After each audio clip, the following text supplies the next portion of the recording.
मैं प्रशंसा। आज हम पढ़ेंगे total history civics book.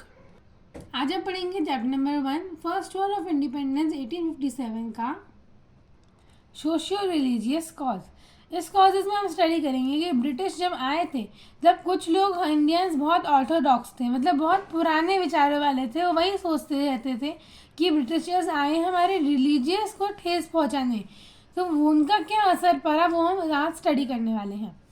The British government's attempt to interference of the social and religious life of Indians led to widespread fear among the masses. मतलब जब British government social और religious life में Indians के अपने interrupt कर रही थी, तब ये जो बात है बाकी कॉजेज से ज़्यादा जल्दी और ज़्यादा फैल गई। इसका मतलब है wide spread fear among masses, मतलब जल्दी और ज़्यादा जगह पे ये बात ज़्यादा फैल गई। पहला ऐसा कॉज है interference with social customs. Social custom मतलब क्या हो गया, जो नॉर्मल चलता आ रहा है उसको चेंज करने को हम बोलेंगे social custom. Interference of social custom, जो चलता आ रहा है उसको सोशल कस्टम, और इंटरफेरेंस मतलब चेंज करना, मतलब अबॉलिशन ऑफ सती, री मैरिज एक्ट, वेस्टर्न एजुकेशन, ये कुछ सोशल कस्टम्स थे ये जो चलते आ रहे थे। अबॉलिशन ऑफ सती, री मैरिज एक्ट, ये सब चलते आ रहे थे, लेकिन इनमें इंटरफेरेंस करना, उसको कैसे चेंज किया जाएगा, ब्रिटिशर्स वो चेंज करेंगे और इंडियंस उस पर उंगली उठाएंगे कि ये बात सही नहीं है, आप इंटरफेरेंस नहीं कर सकते हो। हालांकि कुछ चीज़ें ब्रिटिशर्स ने अच्छी भी की थी और कुछ ज़्यादा चीज़ें उन्होंने गलत की थी, तो बहुत सारी चीज़ें हैं, उसका राइट भी है लेफ्ट भी है, तो हम उसमें से ही आज कुछ स्टडी करने वाले हैं। Some of the social reform introduced by the condition of the people. However, while the introducing such reform, the feeling of the people were not taken into consideration. The result were reforms like abolition of sati, introduced of widow remarriage act, the opening of western education to girls and not welcomed by the masses. ये जो social reform है, ये जब India में Britishers लेके आए थे ये सोच के कि ब्रिटिशर्स इंडिया को इम्प्रूव करेंगे। कोई भी जब पहले पहले कोई जगह पे जाता है तो वो सोचता है कि हम अपने जो बात है वो फैला दे कि हम कितने अच्छे हैं, अपनी अच्छाई फैला के रखें। तो ब्रिटिशर्स ने वही करने के लिए इंडिया को इम्प्रूव करने का तरीका लेके आए थे, लेकिन उन्होंने ये नहीं सोचा ब्रिटिशर्स ने कि ऐसे डायरेक्ट करने से इंडियंस, ऑर्थोडॉक्स इंडियंस की जो फीलिंग्स हैं उन पर हर्ट होगी, तो इसीलिए वो ये उनको डायरेक्ट नहीं करना चाहिए था। ये ड्रॉबैक हो गया उनका कि वो किसी और चीज़ की हेल्प लेके उनको पहले समझाते और फिर करते। उन्होंने क्या किया, उन्होंने चेंजेस जो रिफॉर्म्स लाए वो था अबॉलिशन ऑफ सती 1829 में उन्होंने किया ये इंटरफेरेंस, और दूसरा था कि विडो रीमैरिज एक्ट 1856 में। ये दोनों 18th सेंचुरी में ही हुई है, एक 29 में एक 56 में। और एक जो नया बनाया उन्होंने, ये सोशल कस्टम में इंटरफेरेंस नहीं किया है, नया बनाया। उनका सोशल कस्टम था गुरुकुलम इंडिया का, तो वो भी चालू था। और ये जो नया बनाया था वो है वेस्टर्न एजुकेशन। वेस्टर्न एजुकेशन ऐसी एजुकेशन है जिसमें वेस्टर्नली ब्रिटिश के हिसाब से आपको मैथ्स, जर्मनी, फिजिक्स ये सब चीज़ें सीखने मिलेगी, और जिसमें गर्ल्स भी अलाउड रहेंगी। लेकिन अपने ऑर्थोडॉक्स इंडियन के चक्कर में बहुत सारी जगह से, मतलब ह्यूज जगह से, लार्ज मासेस से वेलकम नहीं थे लोग वेलकम वेस्टर्न एजुकेशन के लिए। ये था सोशल कस्टम में इंटरफेरेंस जो हुआ था। नेक्स्ट है एप्रहेंशन अबाउट मॉडर्न इनोवेशन। एप्रहेंशन मतलब जो मॉडर्न इनोवेशन हो रही है, नई नई साइंस निकल के आ रही थी। अब जब ब्रिटिशर्स की बात आती है, मतलब हमारे सबके दिमाग में आता है कि वो हमसे ज़्यादा नॉलेजेबल होंगी, हमसे ज़्यादा उनको आगे का पता होगा। तो मॉडर्न इनोवेशन मतलब वो हम साइंस भी हमसे ज़्यादा जानते होंगे। और एप्रहेंशंस, इसका मतलब है मॉडर्न एजुकेशन, मॉडर्न इनोवेशन में कैसे रोक आए, उन्होंने क्या किया, इंडियंस ने उस पर क्या रिएक्ट किया। People were suspicious introduction of modern innovation. जो मॉडर्न इनोवेशन हो रही थी, रेलवेज भी ब्रिटिशर्स की देन थी, टेलीग्राफ भी ब्रिटिशर्स ने बनाया था। टेलीग्राफ एक ऐसी चीज़ होती है जिससे पोल से अटैच होता है, और ये ब्रिटिश रूल के अगेंस्ट काम किया जा रहा था। जब ब्रिटिशर्स ने ही इंडिया में वो टेलीग्राफ लाया, और टेलीग्राफ का यूज़ ब्रिटिशर्स के ही अगेंस्ट किया जा रहा था फर्स्ट वॉर ऑफ इंडिपेंडेंस के समय में। तो उस समय जो कुछ ऑर्थोडॉक्स इंडियंस थे वो सोचते थे ऐसा कुछ नहीं था, जो इंडियन सोचते थे ऐसा कुछ नहीं था, लेकिन तो भी बात जैसे फैल जाती है वैसे बात फैल रही थी कि जब रेलवे कंपार्टमेंट बना है तो जो रेलवे कंपार्टमेंट होता है उसमें जो हायर कास्ट के लोग रहेंगे, पहले कास्ट बहुत चलता था, हायर कास्ट और लोअर कास्ट, तो जो हायर कास्ट के लोग रहेंगे और जो लोअर कास्ट के लोग रहेंगे उनको सामने सामने बैठाया जाएगा, मतलब ये इंडियंस की ईगो को हर्ट किया जाएगा।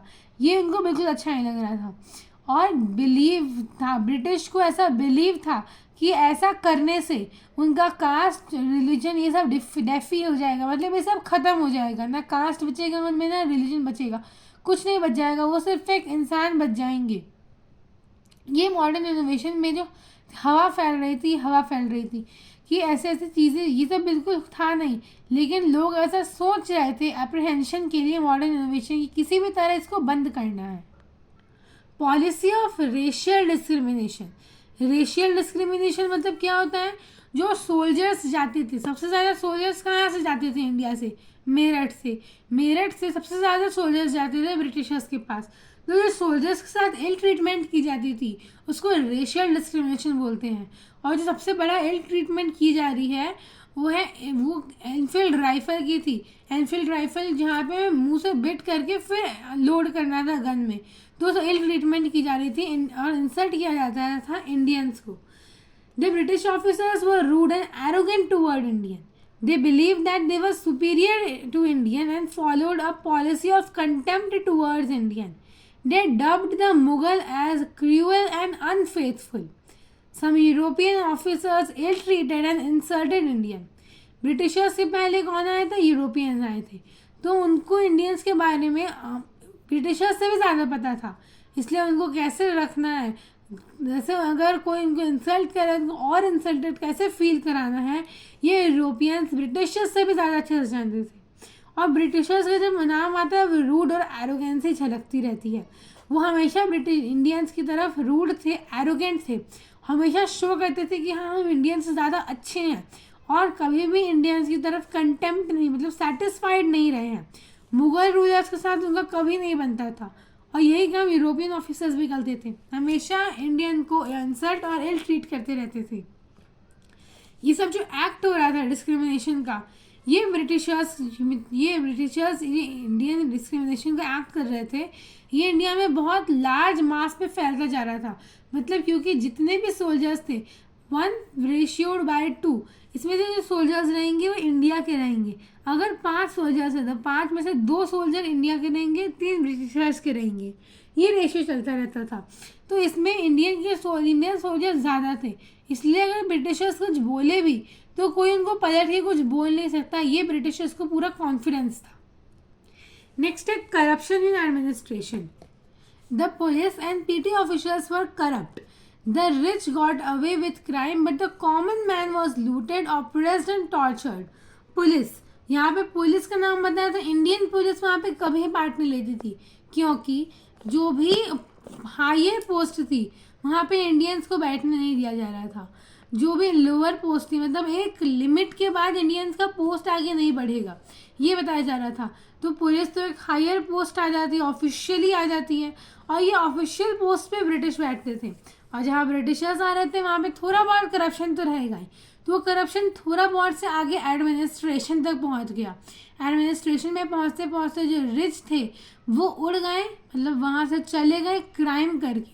क्राइम किसके साथ किए, कॉमन मैन के साथ क्राइम किए, उनको टॉर्चर किए। पीजेंट्स जो रहते हैं, पीजेंट्स क्या करते थे, पीजेंट्स अपने टैक्स पे नहीं कर पाते थे, इसीलिए उनको पनिशमेंट मिलती थी।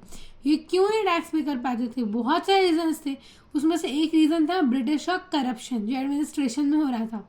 जो टैक्स पे किया जा रहा था, कम टैक्स ही सही, जो पे किया जा रहा था वो इंडिया के वेलफेयर में नहीं लग पा रहा था, वो जा रहा था इंग्लैंड कंपनी में मैन्युफैक्चर गुड्स होने के लिए, तो इंडिया को कोई बेनिफिट नहीं हो पा रहा था। और जब लोग आके इंडिया के बेनिफिट की बात पूछते थे तब ब्रिटिशर्स टैक्स बढ़ा देते थे, तो यही करप्शन हो रहा था एडमिनिस्ट्रेशन में। नेक्स्ट आया operation of the poor. The complex judicial system enabled the rich to oppress the poor. Flogging, torture, imprisonment of the cultivators for their incapability of pay arrears of the rent, land revenue, interest on debt were quite common. Thus, the growing poverty made the poor desperate and led them join the general uprising in the home of moving there a lot. Operation of poor कब चालू हुआ? जब corruption सबसे ज़्यादा बढ़ गया तो operation चालू हुआ. बहुत सारी चीज़ें ट्राई करने के बाद, सोशल कस्टम के बारे में बोलने के बाद, रेशियल डिस्क्रिमिनेशन के बारे में बोलने के बाद, मॉडर्न इनोवेशन, हर तरीके से ब्रिटिशर्स को समझाया गया था, बताया गया था कि तुम मत करो ऐसा, लेकिन वो नहीं माने थे. उसी के बाद ऑपरेशन ऑफ पुअर, मतलब पुअर जो थे वो बहुत दब चुके थे ब्रिटिशर्स के रूल्स के तहत में. जो ब्रिटिशर्स का जुडिशियल सिस्टम था बहुत कॉम्प्लेक्स था, वो रिच को ऑप्रेस कर रहा था. जो इंडियन में रिच थे उनको पुअर बनाने के लिए कई तरीके आजमाए जा रहे थे. फ्लॉगिंग किया जा रहा था, उनको टॉर्चर किया जा रहा था, उनको जेल भेज दिया जा रहा था कि ना वो कमा पाएंगे ना इंडिया के वेलफेयर में लग पाएगा. किसी भी तरह से इंडिया को दबाने की कोशिश की जा रही थी. लेकिन ये जो इनकेपेबिलिटी थी, वो जो पेमेंट जब नहीं आ पा रहा था, तब ये सब को छोड़ के क्या किया गया? ये तीनों चीज़ों को छोड़ के फिर रेंट बढ़ाया गया, लैंड रेवेन्यू बढ़ाया गया, डेप्ट पे जो रहता है वो इंटरेस्ट बढ़ा दिया गया. जो आप पैसा रख रहे हो, गिरवी रख रहे हो, उस पर इंटरेस्ट बढ़ा दिया गया. ये सब करने से क्या हो रहा था? पहले की चीज़ में क्या हो रहा था? इंडिया का वेलफेयर नहीं हो पा रहा था. लेकिन जब ब्रिटिशर्स ने ये दिमाग लगाया, रेंट बढ़ा के, लैंड रेवेन्यू बना के, इंटरेस्ट बढ़ा के, तब उनके पास इंडिया का ग्रोथ तो अभी भी नहीं हो रहा था. क्यों नहीं हो रहा था? क्योंकि जो पैसे आ रहे थे वो जा तो रहा था इंग्लैंड, इंडिया की काम कुछ आ रहा नहीं था. तो इसमें फंस रहा था कॉमन मैन पॉवर्टी में ग्रो हो रहा था, पुअर डेस्परेट हो रहे थे. और यही सब होते होते ये लोग भी फिर एक अपराइजिंग ज्वाइन कर रहे. अपराइजिंग कौन सा? फर्स्ट वॉर ऑफ इंडिपेंडेंस का अपराइजिंग, वो भी ज्वाइन करे एक होप लेके कि हाँ ये सब चीज़ें ठीक हो जाएंगी. नेक्स्ट है activities of missionaries. The British were different from Indian race, religion and sentiment. British Indian से कई जगह पे अलग थे, रेस से भी, रिलीजन से भी और सेंटिमेंट से भी. मतलब जैसे रहते हैं, खाते हैं, पीते हैं, ओढ़ते पहनते हैं, उस सब तरीके से ब्रिटिशर्स इंडियन से अलग थे. 18th सेंचुरी में जब ब्रिटिशर्स ने इंडियंस की रिलीजियन की तरफ फ्रेंडली एटीट्यूड दिखाया था, 18th सेंचुरी में सोशल रिलीजियस कॉज से पहले, मतलब जब जो सती अबॉलिश किया था, रीमैरिज एक्ट किया था, उससे पहले इंडियंस को बताया गया था कि हाँ रिलीजन्स की जो बातें हैं वो छोड़ के एक नया फ्रेंडशिप एटीट्यूड हमारे साथ बनाओ. लेकिन जो इंडियंस थे वो अपने ओन रिलीजन को देके बहुत पर्टिकुलर थे, वो अपना रिलीजन नहीं छोड़ना चाहते थे. तो इसी के कारण कंपनीज को उनके अगेंस्ट एक्ट करना पड़ा और कुछ ट्रस्टीज जो थे उनको हिंदू टेम्पल भी ले लेना पड़ा. However in 19th century the attitude underwent. ये सब चीज़ हो गया था 18th सेंचुरी में, जो भी इंटरफ्रेंस थी सब 18th सेंचुरी में हो गया था. तो 19th सेंचुरी में जो एटीट्यूड था वो अंदर चला गया था, मतलब कुछ एटीट्यूड नहीं बच गया था. ब्रिटिशर्स भी अपना काम करते थे, इंडियन भी अपना काम करना शुरू कर दिए थे. चार्टर एक्ट ऑर्गेनाइज किया गया था 1813 में. वो चार्टर एक्ट के तहत हो रहा था कि हिंदू, मुस्लिम, सिख जो भी अदर रिलीजन रहेंगे वो कम किया जाएगा और जिस रिलीजन को सपोर्ट किया जाएगा वो है क्रिश्चियनिटी. क्रिश्चियन मिशनरीज को सपोर्ट किया जाएगा और इंडियंस को फोर्स किया जा रहा था कि वो कन्वर्ट हो जाए, क्रिश्चियनिटी को फॉलो करे. ये मिशनरीज है जो चालू की गई थी ब्रिटिशर्स से. नेक्स्ट है फियर रिगार्डिंग वेस्टर्न एजुकेशन. जो वेस्टर्न एजुकेशन हुआ था सोशल कस्टम के तहत, वो क्या हो रहा था? वेस्टर्न एजुकेशन इंट्रोड्यूस किया गया था, बहुत सारे स्कूल में वेस्टर्न एजुकेशन इंट्रोड्यूस कर दिया गया था. 1829 में बंगाल गवर्नमेंट ने भी इंग्लिश क्लास जो कलकत्ता मद्रास और विच वॉज मुस्लिम इंस्टीट्यूशन, इस जगह पे वेस्टर्न एजुकेशन एबॉलिश कर दिया, चालू कर दिया था. 1829 में बंगाल गवर्नमेंट ने इंग्लिश क्लास कलकत्ता मद्रास जो मुस्लिम इंस्टीट्यूशन में है वहाँ पे चालू किया था. उसके बाद English classes Banaras Sanskrit college में भी चालू हो गई थी. इंग्लिश की क्लासेस बनारस के संस्कृत कॉलेज में भी चालू हुई थी, जो वेस्टर्न एजुकेशन को ओरिएंटेशन कर रहा था, मतलब उनको फैलाने में, वेस्टर्न एजुकेशन बढ़ाने में हेल्प कर रहा था. ये वेस्टर्न एजुकेशन है, ये सबसे ज़्यादा हेल्प कर रहे थे पंडित को, मौलविस को. They saw a attempt to discourage traditional Islamic and Hindu studies. पंडित और मौलवीज ये सब क्या सोच रहे थे कि वेस्टर्न एजुकेशन आया है तो हमारी हिंदू स्टडीज़ और इस्लामिक स्टडीज़ की जो ट्रेडिशन है वो डिस्करेज किया जा रहा है, लोगों को बताया जा रहा है कि अच्छी बात नहीं है, आप वेस्टर्न एजुकेशन को फॉलो करो और क्रिश्चियनिटी को भी फॉलो करो। ये इंकरेजमेंट चिल्ड्रंस में लाया जा रहा था। Taxing religious places, taxing religious places मतलब क्या हो गया, हम जो भी मंदिर में जाते हैं, कहीं भी रिलीजियस प्लेस पे जाते हैं, जो दान दक्षिणा देते हैं वो हम टैक्स पे नहीं करते हैं, हम अपने मन से देते हैं, है ना। लेकिन ब्रिटिशर्स के समय में हम जब मंदिर में जाते थे या कोई भी रिलीजियस प्लेस में जाते थे तब हमें अपने मन से कुछ नहीं देना पड़ता था, एक फिक्स्ड अमाउंट हमें पे करना पड़ता था। वो फिक्स्ड अमाउंट जो था वो कंपनी के बिलोंगिंग के लिए यूज़ होता था, ना कि रिलीजियस प्लेस के इन्वॉल्वमेंट में।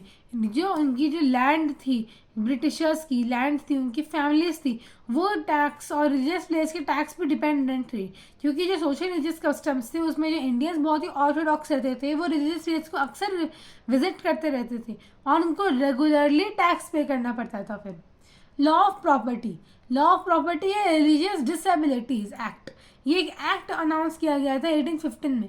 ये क्या कर रहा है, हिंदू लॉ को प्रॉपर्टी को चेंज कर रहा है, क्या कर रहा है, इनहर्ट कर रहा है।